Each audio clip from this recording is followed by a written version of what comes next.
Walaupun surat ini sudah biasa kita baca karena surat pendek, pendek banget ya, surat pendek kedua setelah surat Al-Asr, sama-sama 3 ayat.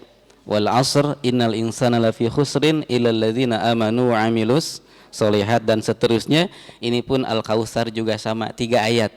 Maka ini termasuk surat yang sangat pendek di dalam Al-Qur'an. Tetapi pendek bukan berarti kita sudah menguasai. Nah, gitu ya, jangan dianggap enteng yang kecil-kecil ya, karena kadang-kadang kita menganggap enteng yang kecil, akhirnya ternyata yang kecil juga belum sempurna kita dalam cara membaca dan memahami tentunya. Baik, sama-sama kita doa lebih dahulu. Doa masing-masing dilafazkan sama-sama. Bismillahirrahmanirrahim. Rabbi zidni ilman, Rabbi zidni ilman, Rabbi zidni ilman warzuqni fahman birahmatika ya arhamar rahimin. Sekarang boleh dilihat di depan juga ada ya, insyaallah kebaca. Kita sama-sama akan memperbaiki bacaan kita di surah Al-Kautsar, surah ke-108 di dalam susunan mushaf Al-Quran. A'udzu billahi minasy syaithanir rajim. Sama-sama. A'udzu billahi minasy syaithanir rajim. Baik, bismillahnya. Bismillahirrahmanirrahim. Sama-sama. Bismillahirrahmanirrahim. Inna a'tainakal kautsar. Perhatikan, yang pertama ada hukum bacaan gunnah, nun bertasydid. Bagaimana cara bacanya? Didengungkan selama 2 harokat. Harus sampai masuk ke rongga hidung. Inna. Yang kedua ada hukum bacaan mad jaiz munfasil, kadar bacanya standar 4 harokat, paling panjang 5 harokat. Boleh kurang? Boleh, nama juga jaiz. Mad panjang jaiz boleh, maksudnya boleh kurang dari 4 harokat. Berapa? 2 harokat minimum, asalkan konsisten. Jangan di ayat ini dibaca 2 harokat, di ayat berikutnya dibaca 4 harokat. Nah, itu tidak tartil namanya, tidak tartil ya. Maka harus konsisten, mau 2 harokat 2 harokat, mau 4 silakan.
pengucapan huruf tha.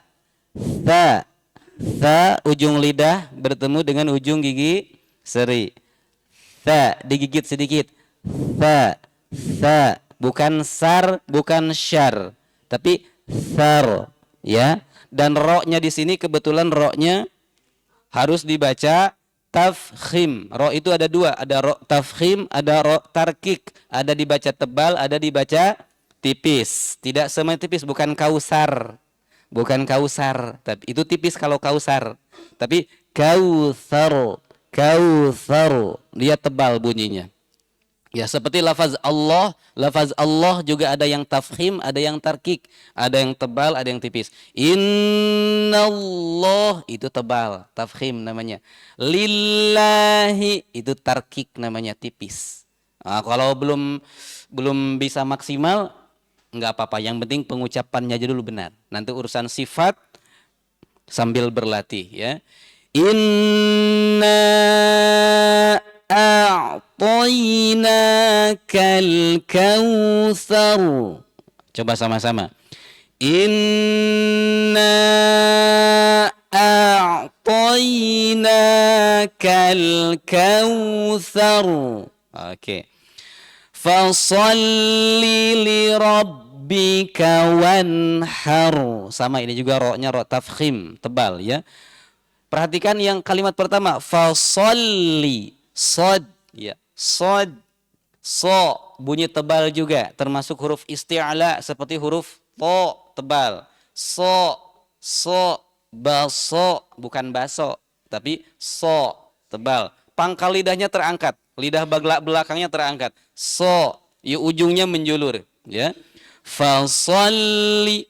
Kesalahan membaca ayat yang kedua ini, yang pertama, li-nya dijeda atau disaktah. Ada yang baca begini, fasalli li rabbika. Mungkin pernah mendengar, ada orang baca begitu, dijeda. Fasalli li rabbika wanhar. Ini keliru, karena tidak boleh saktah di sembarang tempat. Saktah itu ada tempatnya. Contoh, wa qila man raqa. Ada tuh, itu bacaan saktah dalam Al-Qur'an. Wa qila man raq. Itu ada saktah, ada jeda. Di sini enggak ada saktah. Maka tidak boleh fasalli li rabb. Enggak boleh. Satu, enggak boleh saktah. Ya, maka hindari menjeda bacaan bukan pada tempatnya, bukan pada tanda saktah. Dalam Al-Quran itu ada tanda saktah, tulisan kecil di bawah kalimat. Sa, kaf, nah, ya, ta dan ha, saktah. Itu nanti ada huruf apa? Ayat-ayat gharibah dalam Al-Quran, salah satunya saktah. Yang kedua, kesalahan umum yang terjadi membaca ayat yang kedua ini, li-nya dipanjangkan. Fasalli li rabbika wanhar. Sepintas mah kayak enggak ada yang salah. Tetapi li-nya dipanjangkan berarti menambah huruf iya. Ya, itu kan ciri mad asli atau mad tabi'i. Di sini enggak ada iya, enggak ada tanda mad, maka ketika kita membaca panjang kita menambah satu huruf. Ini pun keliru. Fasalli li rabb, jika nu bener, padahal masih keliru. Dan fatal juga maknanya. Fasalli, maka salatlah kamu. Ini domirnya merujuk kepada domir anta, laki-laki. Tapi kalau pakai iya, itu domirnya berubah menjadi anti, kamu perempuan. Fasalli, maka salatlah kamu, wahai laki-laki dan wanita, karena laki-laki itu adalah imam kepada perempuan. Ya, ar-rijalu qawwamuna 'alan nisa. Dalam Al-Qur'an ketika laki-laki disebut, itu hukumnya berlaku untuk perempuan. Tapi ketika hukumnya khusus perempuan, laki-laki tidak ikut. Contoh, perintah untuk menggunakan jilbab itu langsung ke perempuan, maka laki-laki nggak ikut-ikut. Sholat, puasa, zakat, perintahnya menggunakan domir untuk laki-laki, maka perempuan juga ikut. Ya, karena ar-rijalu qawwamuna 'alan nisa. Nah, ketika ditambahkan ya, fasalli, ini khusus jadinya, maka sholatlah kamu wahai wanita. Ah, beda. Gitu. Fi'il amrnya berubah untuk fi'il amr untuk wanita. Maka hati-hati. Fasalli li rabb, bersambung. Fasalli li rabb, jangan dijeda, jangan dibaca panjang. Itu hal sepele yang sering kita lupakan. Fasalli li rabbika wanhar. Berikutnya bunyi wanhar. Ha. Seringnya baca ha, padahal bunyinya ha. Beda ha dengan ha. Ha dari tenggorokan bagian bawah, ha bulat, ha hati, itu dari tenggorokan bagian bawah sama dengan huruf hamzah makhrajnya, tempat keluarnya. A ha. Sedangkan ha sama dengan huruf ain makhrajnya dari tengah tenggorokan. A ha. Wanhar, ya. Kalau dibaca wanhar, kata nahrun itu sungai. Kalau harun artinya menyembelih, berkurban. Beda atau sungai dengan berkurban. Jauh banget antara wanhar dengan wanhar. Maka beda pengucapan bisa menyebabkan beda makna. Wanhar. Ro-nya ditebalkan. Wanhar. Fasalli li rabbika wanhar. Semua. Fasalli li rabbika wanhar. Baik, terakhir ayat yang ketiga. Inna syani'aka huwal abtar. Ini yang pertama, sempurnakan gunnahnya. Inna ini sya, bukan sa. Masih banyak yang bacanya inna sa pakai huruf sin. Ini juga keliru.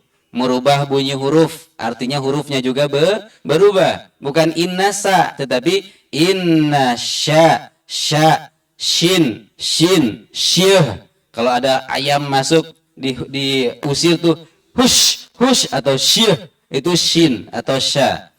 Inna syani'aka huwal ab. Pantulkan ab. Qalqalah sugha ab, ya. Tar abtar. Inna syani'aka huwal abtar. Sama-sama. Inna syani'aka huwal abtar. Shadaqallahul azim. Baik, selanjutnya kita lihat tafsirnya, lalu kita tadabburi nanti setelah kita memahami maknanya. Suratul Kautsar makiyatun aw madaniyatun wa ayatuha salasun. Surah Al-Kautsar ini menurut jumhur ulama tafsir dikatakan sebagai surat Makkiyah, surat yang diturunkan pada periode Makkah sebelum hijrah ke Madinah. Walaupun ada sebagian ulama, ya, sebagian kecilnya berpendapat Madaniyah. Surat ini terkategorikan Madaniyah, setelah hijrah, turunnya setelah hijrah ke Madinah. Tetapi mayoritas jumhur ulama mengatakan surah ini surah Makkiyah yang diturunkan pada periode Makkah sebelum hijrah ke Madinah. Wa ayatuha thalathun, dan ayatnya berjumlah 3 ayat. Inna a'tainaka. Inna, sesungguhnya kami, a'tainaka, kami telah memberikan kepadamu. Kamu di sini siapa? Nabi Muhammad. Inna a'tainaka ya Muhammad. Sesungguhnya kami telah memberikan kepadamu, wahai Nabi Muhammad, al-kautsara, al-kautsar. Apa itu Al-Kautsar? Al-Kautsar memiliki beberapa penafsiran, memiliki beberapa makna. Yang pertama, Al-Kautsar huwa nahrun fil jannah. Al-Kautsar itu nama salah satu sungai di surga yang diberikan khusus kepada baginda Rasulullah Muhammad sallallahu alaihi wasallam. Sungai Al-Kautsar ini sungai terbesar, sungai terbaik, sungai tertinggi tempatnya, sungai termanis rasanya, terlezat rasanya, lebih lezat daripada rasa madu. Ini sungai Al-Kautsar. Yang kedua, huwa hauduhu taridu alaihi ummatuhu. Al-Kautsar juga nama untuk telaganya Nabi sallallahu alaihi wasallam, taridu alaihi ummatuhu, yang akan didatangi oleh umatnya baginda Nabi sallallahu alaihi wasallam, di mana di padang mahsyar ketika dikumpulkan, didekatkan matahari, semua berlumuran keringat, maka umat Nabi Muhammad sallallahu alaihi wasallam diberikan sebuah minuman, diberikan minuman dari telaga Kautsar, yang mana ketika minum dari telaga Kautsar, satu kali minum tidak akan pernah merasa kehausan selama-lamanya. Ini yang kedua, Al-Kautsar. Yang ketiga, Kautsar itu wal kautsaru al khairul katsir. Yang ketiga, Al-Kautsar juga bermakna kebaikan yang banyak. Dalam tafsir Al-Qurtubi dinyatakan Al-Kautsar itu berasal dari perkataan Al-Kasrah yang artinya banyak. Lalu menggunakan wazan fa'al. Dalam bahasa Arab itu ada wazan fi'il. Kalau yang pernah nyantri atau mondok, ada wazan fa'ala, yaf'ilu, fa'alan gitu ya. Ada wazan fa'ilun, ada maf'ulun ya. Nah, maka ada wazan di sini sama dengan perkataan Kautsar, wazan fa'al. Ketika perkataan berubah diganti wazannya menjadi wazan tertentu, maka maknanya pun akan memiliki perubahan. Contoh, nazala, turun, gunakan wazan fa'ala, nazala. Nazala turun tanpa tasdid. Ketika berubah wazannya, template-nya, struktur kalimatnya menjadi nazala pakai tasdid, maka maknanya berubah, menurunkan. Nazala turun, nazala menurunkan, beda. Dan menurunkan di sini banyak ya, banyak berulang-ulang. Beda dengan perkataan ada kalimat juga anzala. Anzala menurunkan juga, cuman sekali. Kalau nazala menurunkan berkali-kali. Sama, al-kasratu artinya banyak, tetapi ketika Kautsar, kasroh, al-kasratu artinya banyak dirubah menjadi kautsaru, maka maknanya banyaknya itu melimpah ruah. Kalau kasir banyak masih bisa dihitung pakai jari, kan lebih dari 3 juga sudah banyak. Nah, kasroh al-Kautsar itu banyaknya tak terhingga. Ya, bahkan dalam hadis sahih dikatakan bejana yang Allah sediakan di telaga Kautsar itu sebanyak bintang bebintang yang ada di langit. Ada yang bisa menghitung bintang jumlahnya berapa banyak? Enggak. Saking banyaknya. Itu makna Kautsar. Jadi kasir, kasroh itu banyak, tetapi banyaknya mungkin masih bisa dihitung. Tetapi diganti menjadi Kautsar, kenikmatan yang tiada tara, kenikmatan yang sangat banyak sekali. Ini makna yang ketiga dari Al-Kautsar. Maka dalam terjemahan Kemenag RI, dalam Quran terjemahan, Inna a'tainakal kautsar, sesungguhnya kami telah memberikan kepadamu wahai Nabi Muhammad nikmat yang banyak, kan begitu ya? Nikmat yang banyak, nikmat yang melimpah ruah. Nah, dilengkapi dalam tafsir bahwa mana Al-Kautsar juga adalah nama telaga yang diberikan kepada Nabi yang akan didatangi oleh umatnya kelak, dan juga nama sebuah sungai di surga yang khusus diberikan kepada Nabi Shallallahu Alaihi Wasallam, bentuk apresiasi pemuliaan Allah kepada sosok baginda Nabi Shallallahu Alaihi Wasallam. Dan al-khairul katsir, nikmat yang banyak ini juga sebagaimana yang ditafsirkan juga oleh Ibnu Abbas. Kalau dibuka tafsir Ibnu Abbas lebih cenderung menafsirkan al-Kautsar ini kepada al-khairul katsir, kepada kenikmatan yang banyak. Bismillah. Alhamdulillah. Nah, kenikmatan yang banyak yang mana saja? Kenikmatan yang banyak yang diberikan kepada Nabi itu fid dunya wal akhirah, di dunia dan juga di akhirat. Di dunia apa? Minan nubuwati, berupa kenabian. Kenabian itu anugerah dari Allah kepada Nabi Muhammad. Tidak semua manusia dimuliakan dengan kenabian. Tidak semua manusia beruntung menjadi sosok seorang nabi yang langsung dekat dengan Allah Subhanahu wa taala. Maka nubuwah, kenabian itu juga anugerah yang sangat besar. Wal Quran, dan juga anugerah diwahyukannya Al-Quran kepada Nabi Shallallahu Alaihi Wasallam sebagai wahyu terakhir yang diturunkan ke muka bumi ini. Dan Al-Quran dalam berbagai ceramah, dalam berbagai khutbah, seringkali khatib dan penceramah mengatakan Al-Quran ini sumber kemuliaan. Al-Quran turun di sebuah malam, maka malam itu menjadi malam khairun min alfi syahrin, lebih baik daripada seribu bulan. Lalu turun di 1 bulan di antara 12 bulan, maka bulan itu pun menjadi bulan yang paling mulia, disebut dengan bulan Ramadan. Turun dibawa oleh malaikat yang membawanya pun bertugas dijadikan sebagai sayyidul malaikah, pemimpin para malaikat. Turun kepada manusia yang diangkat menjadi nabi terakhir, dan nabi itu pun menjadi sayyidul anbiya wal mursalin, menjadi pemimpin nabi dan pemimpin para rasul, padahal datangnya belakangan. Itulah Nabi Muhammad sallallahu alaihi.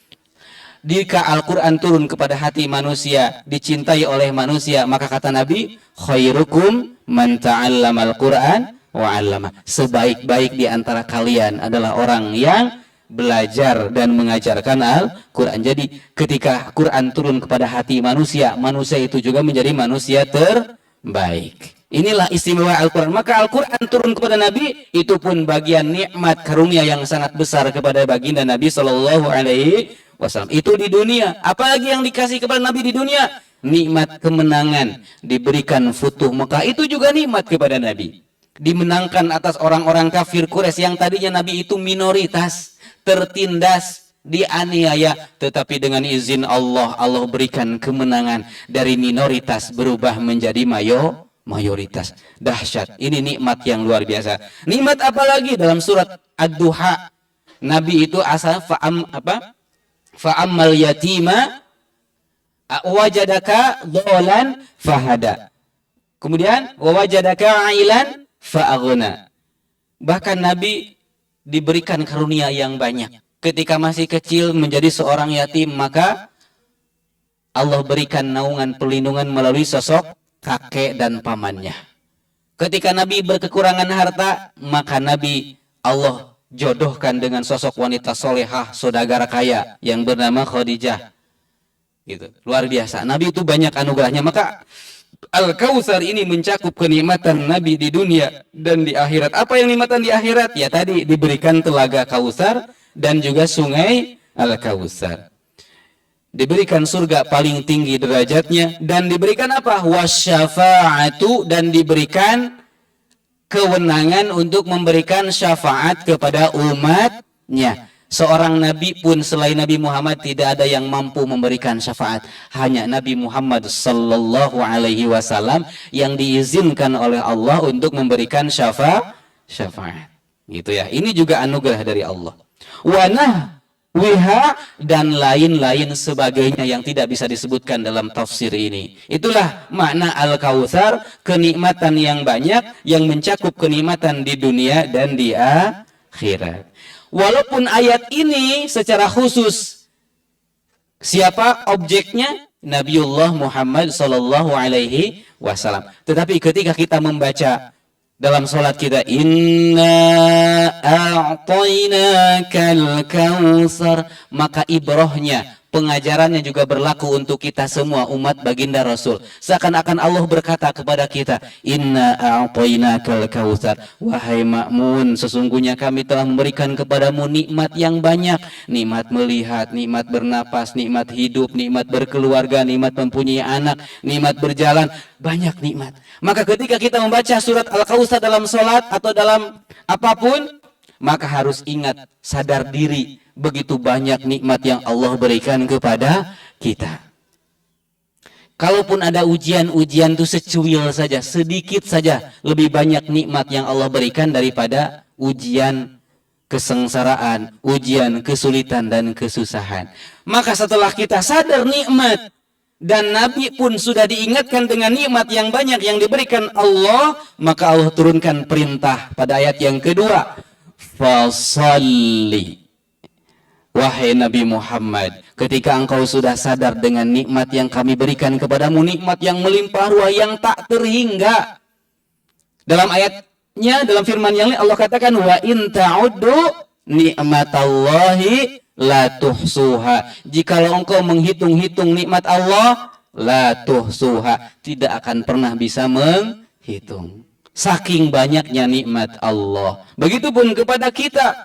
Karena banyaknya nikmat Allah, maka ada kewajiban kita bersyukur kepada Allah. Sebagaimana ayat yang kedua ini juga dikomentari oleh Al-Imam dalam tafsir Al-Maraghi, oleh Imam Al-Maraghi dikatakan ayat yang kedua ini fasalli li rabbika wanhar, merupakan perintah Allah kepada baginda Nabi untuk apa? Untuk bersyukur kepada Allah. Dengan cara apa? Fasalli. Mensyukuri nikmat Allah yang paling utama adalah dengan cara melaksanakan salat. Mana dalil pendukungnya? Dalam hadis sahih riwayat Imam Muslim, suatu ketika Nabi kelihatan kakinya bengkak oleh para sahabat. Saking lamanya berdiri melaksanakan salat qiyamul lail. Lalu para sahabat komplain karena kasihan saking sayangnya kepada Nabi. Ya Rasul, kenapa engkau sampai begitunya itu sampai bengkak-bengkak? Padahal dosamu yang telah lalu dan akan datang sudah diampuni oleh Allah. Surga sudah digaransikan, dijamin engkau masuk surga. Kenapa ibadah sholat sampai bengkak-bengkak begitu? Maka Nabi menjawab dengan jawaban sederhana. Ala akunu abadan syakuron. Tidak bolehkah aku menjadi hamba Allah yang bersyukur? Jadi sholat Nabi, sholat qiyam Nabi yang begitu lama berdirinya, panjang bacaannya. Kenapa Nabi? Bukan menginginkan pahala Nabi mah. Dan sudah yakin masuk. Tetapi Nabi melakukan itu semua sebagai bentuk syukur kepada Allah Subhanahu wa ta'ala. Maka ketika sadar diri kita betapa banyak nikmat Allah, maka orang yang sadar diri nikmatnya banyak Allah, maka sholatnya pasti sholat yang berkualitas. Sholatnya pasti sholat yang khusyuk. Karena dia jadikan sholatnya sebagai bentuk syukur kepada Allah Subhanahu wa ta'ala. Ya, ini komentar yang dikomentari oleh Imam Al-Maraghi dalam tafsirnya. Dan sholat itu secara umum ya, sholatnya. Sholat secara umum. Tetapi dalam tafsir juga dikatakan sholat ini juga sholat bermakna khusus. Sholat apa? Sholatu Idin Nahri, yaitu sholat Idul Adha. Sholat Idul Adha. Kenapa dimana sholat Idul Adha? Karena bersambung dengan kalimat berikutnya, wanhar, dan berkurbanlah engkau. Maka sholat yang beriringan dengan dengan prosesi kurban disebut dengan sholat Idul. Maka penafsiran ini pun betul. Penafsiran yang pertama secara umum sholat yang kita lakukan, sholat wajib, sholat sunnah. Tetapi secara khusus juga dimaknai sebagai fasalli di sini. Maka sholatlah kamu sholat Idul Nahri, itu sholat Idul Adha. Demikian juga dalam tafsir Ibnu Katsir. Demikian juga dalam tafsir Al-Qurtubi. Ya. Maka surat Al-Kautsar ini pasti nanti dibaca oleh khatib ketika khutbah Idul Adha. Itu pasti dibaca oleh khatib. Ya, inna a'tainakal kautsar fasalli li rabbika wanhar. Lalu yang kedua, sebagai bentuk syukur kepada nikmat Allah juga adalah wanhar. Allah perintahkan untuk berkurban. Dengan menyembelih hewan kurban, maka seorang manusia bukan hanya taqarrub kepada Allah dengan ibadah kurbannya, tetapi juga dia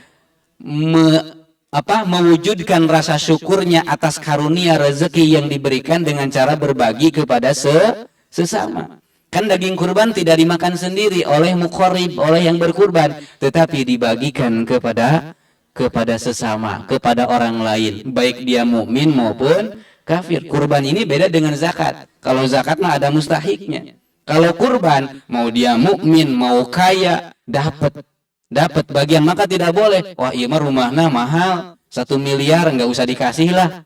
Enggak bisa, kasih. Oh, ini mah bukan mukmin, ya kasih juga. kurban itu diberikan kepada mukmin maupun non mukmin atau kafir, ya. Diberikan kepada si kaya maupun si papa, si miskin, diberikan semuanya, ya. Nah, kenapa sih Allah memerintahkan kita bersyukur kepada Allah atas segala nikmat, umumnya kepada kita, khususnya kepada Nabi Shallallahu Alaihi Wasallam? Karena surat ini berkenaan dengan Nabi Shallallahu Alaihi Wasallam. Kenapa Allah perintahkan bersyukurnya dengan salat, dengan berkurban? Karena ibadah salat dan ibadah kurban, kata para ulama, merupakan ibadah paling utama, ibadah paling agung, wujud representasi taqarrub ilallah. Karena dengan sholat dia sedang berkomunikasi, sedang taqarrub kepada Allah. Dengan berkurban juga sedang taqarrub kepada Allah. Dia mengikis kecintaan kepada dunia. Dia merelakan hartanya untuk diberikan kepada sesama. Kan tidak semua orang mampu melaksanakan kurban. Berat, Bu, kurban teh nggak gampang. Harus mikirin, aduh 3.800.000, aduh 4 juta. Kan lumayan ya teteh, beli cilok bisa 1 gerobak gitunya. Tidak mudah. Maka ini bagian dari wujud syukur sekaligus wujud taqarrub dan wujud menghilangkan kecintaan kepada dunia.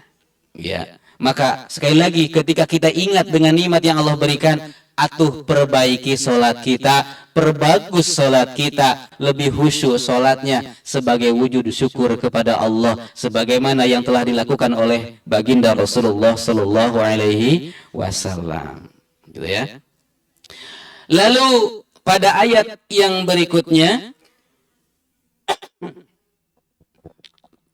Inna syani'aka huwal abtar. Inna sesungguhnya syani'aka mubghidaka. Inna syani'aka ay inna mubghidaka.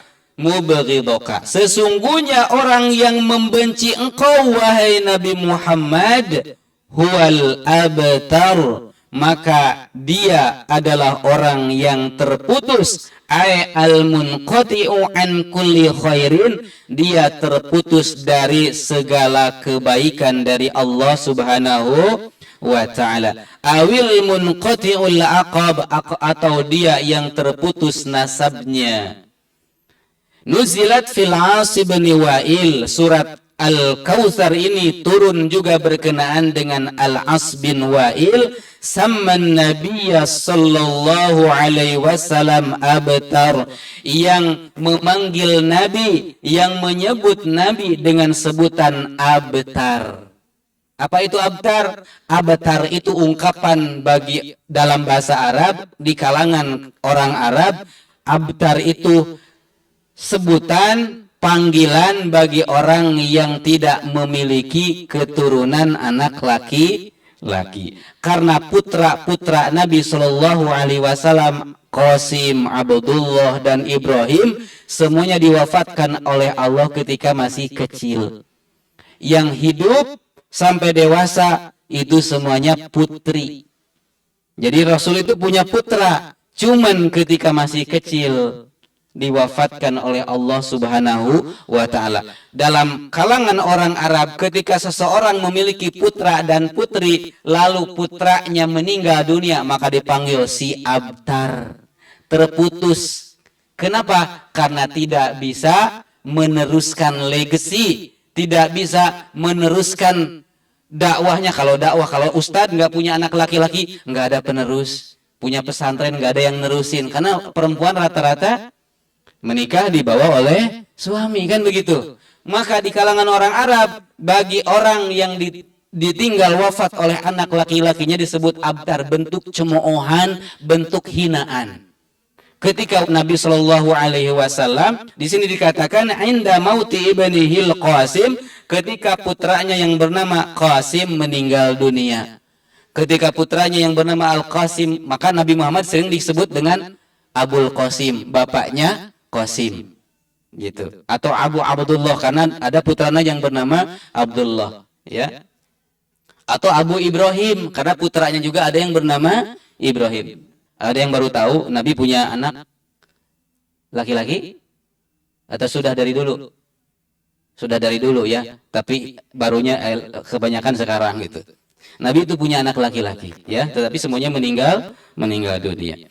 Maka kata Allah, Nabi Muhammad, wahai Muhammad, tenang, jangan sedih hati. Sesungguhnya yang terputus itu bukanlah engkau. Sesungguhnya yang abtar itu adalah siapa? Syani'aka mubghidaka. Sesungguhnya yang abtar itu bukan Nabi Muhammad yang kehilangan anak laki-laki, tapi yang abtar itu siapa? Orang yang membenci Nabi, baik membenci secara personal maupun membenci kepada risalah yang dibawa. Maka perhatikan Bu, Pak, banyak kan kejadian orang yang membenci Nabi sambil saking bencinya dibikin karikatur Nabi, dihinakan Nabi. Ya, apa yang terjadi? Dihinakan juga oleh Allah. Enggak lama, Bu. Enggak lama dihinakan juga oleh Allah Subhanahu wa ta'ala. Maka ini pun bentuk peringatan kepada kita, jangan pernah sekali-kali membenci Nabi secara personal, dan jangan pernah membenci risalah yang dibawa oleh Nabi. Atau jangan pernah juga membenci darah daging Nabi, keturunan Nabi, zuriat Nabi. Kalaupun kita tidak sefaham dengan para habaib contohnya, kan para habaib juga beraneka macam. Darahnya masih darah keturunan Nabi, tetapi habib juga habaib ini juga beda-beda kan. Ada yang sefaham dengan kita, ada yang tidak sefaham dengan kita. Kalaupun tidak sefaham, jangan pernah membenci kepribadiannya, karena itu juga termasuk membenci Nabi Shallallahu Alaihi Wasallam. Ibu benci sama anak saya, itu sama saja dengan membenci saya. Jangan pernah. Kalaupun tidak sependapat, kalau dalam urusan fikih juga tidak semazhab, misalkan dengan habaib, gitu kan? Habaib juga sama. Mereka berbeda-beda juga. Dari segi fikihnya berbeda-beda. Ada yang kalangan Nahdiyin, ada kalangan Salafiyin. Kalangan Salafi ada juga habaib. Maka walaupun tidak sepandangan, sependapat, jangan pernah membenci sosok kepribadiannya. Sama saja itu juga membenci sosok Nabi Shallallahu Alaihi Wasallam, karena masih zuriat Nabi Shallallahu Alaihi Wasallam. Karena hati-hati yang membenci Nabi, zuriat Nabi, abtar al-munqati'u an kulli khairin, dia akan terputus dari segala kebaikan dari Allah Subhanahu wa ta'ala. Padahal kan kita mohon kepada Allah, Rabbana atina fid dunya hasanah wa fil akhirati hasanah. Kita minta kebaikan kepada Allah di dunia dan di akhirat. Kalau kita membenci Nabi, membenci ajaran Nabi, membenci juga zuriat keturunan Nabi, hati-hati, kebaikan akan terputus dari kita. Ya, ini ayat yang ketiga berkaitan dengan inna syani'aka wal abtar. Sesungguhnya orang yang membencimu wahai Muhammad, dialah orang yang abtar, al-munqati'u an kulli khair, dia terputus dari segala kebaikan dari Allah Subhanahu wa ta'ala. Maka catatan ringkas dari surah Al-Kautsar ini saya catat kepada 3. Yang pertama, surah Al-Kautsar ini berisi tentang berita gembira, tentang kenikmatan-kenikmatan yang Allah berikan kepada Rasulullah Sallallahu Alaihi Wasallam, dengan kenikmatan yang melimpah ruah yang diberikan Allah baik di dunia maupun di akhirat. Ini mengingatkan kabar gembira sekaligus mengingatkan tentang nikmat yang banyak kepada Nabi, khususnya umumnya kepada umatnya juga, karena kita juga baca Al-Qur'an. Ketika kita baca inna a'tainaka, rasakanlah itu juga Allah sedang berbicara kepada kita. Yang kedua, salat dan berkurban merupakan ibadah yang sangat agung karena bentuk taqarrub kepada Allah dan juga wujud syukur kepada nikmat yang telah diberikan oleh Allah. Maka ketika kita menyadari nikmat Allah, sadar nikmat Allah itu banyak, maka perbaiki salat kita. Ringankan hati kita untuk melepaskan sebagian harta kita, baik dalam bentuk infak, sedekah, wakaf, ataupun dalam menunaikan ibadah kurban. Maka semoga kita semua dimampukan oleh Allah untuk melaksanakan kurban tahun ini. Amin, amin ya Allah ya Rabbal Alamin. Yang ketiga, orang yang membenci Rasulullah, baik membenci kepada pribadinya ataupun membenci kepada ajarannya, maka hati-hati, dia akan terputus dari rahmat Allah, akan terputus dari segala kebaikan dari Allah Subhanahu wa Ta'ala. Itu pun berlaku bagi orang yang membenci zurriyat Nabi, keturunan Nabi, darah daging Nabi yang mengalir di dalam dirinya. Na'udzubillah, summa na'udzubillah. Maka inilah 3 ringkasan catatan dari surah Al-Kautsar ini. Semoga kita semua mampu menjadi hamba Allah abdan syakuran, sebagaimana Nabi SAW menjadi hamba Allah yang senantiasa bersyukur kepada Allah dengan memperbaguskan solat kita, dengan ringan mengeluarkan sebagian harta kita untuk sesama di jalan Allah Subhanahu wa Ta'ala. Itu saja mungkin jamaah yang dimuliakan oleh Allah Subhanahu wa Ta'ala. Sebelum ditutup, barangkali ada yang ditanyakan. Jika mampu saya jawab, akan saya jawab. Jika tidak, insya Allah akan di-PR-kan. Silakan.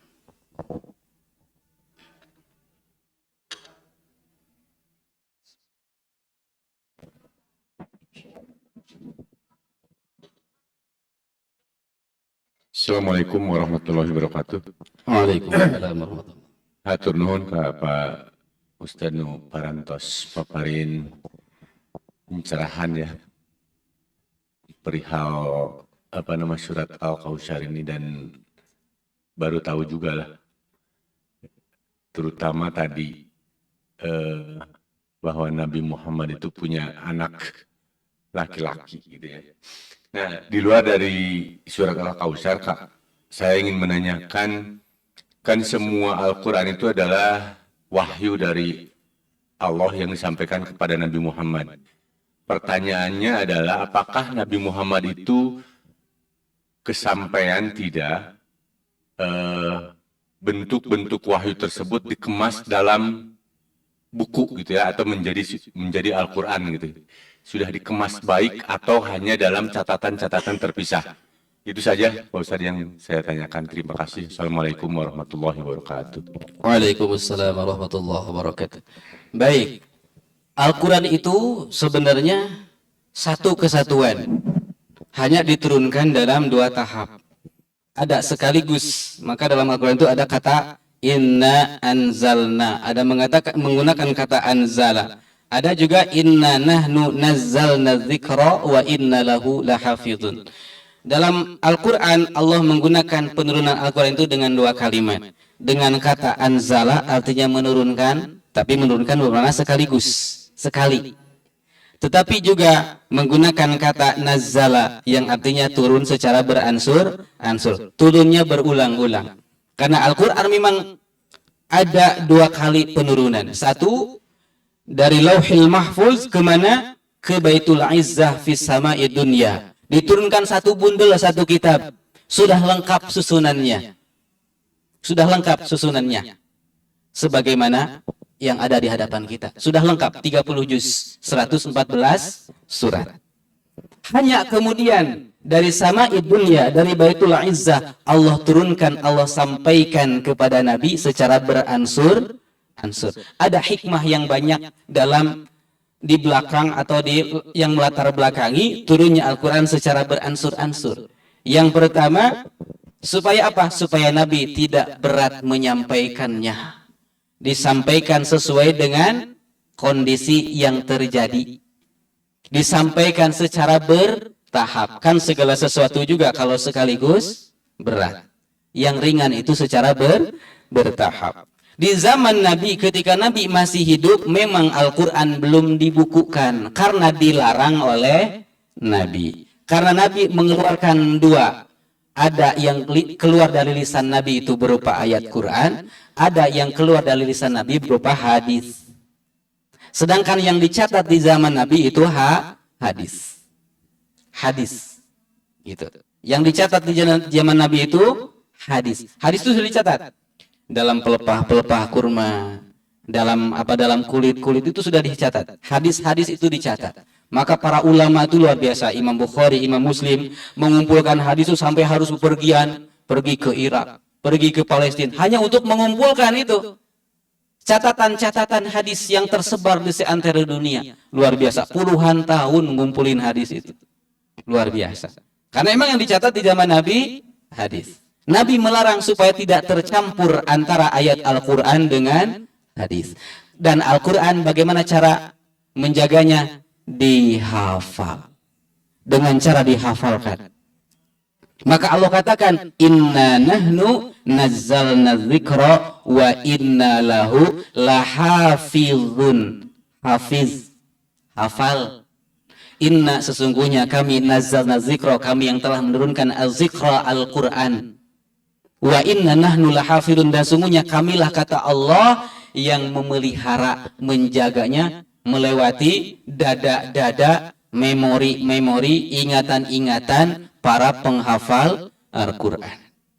Di zaman Nabi semua sahabat adalah penghafal Al-Quran, karena memang tidak diperbolehkan menulis Quran.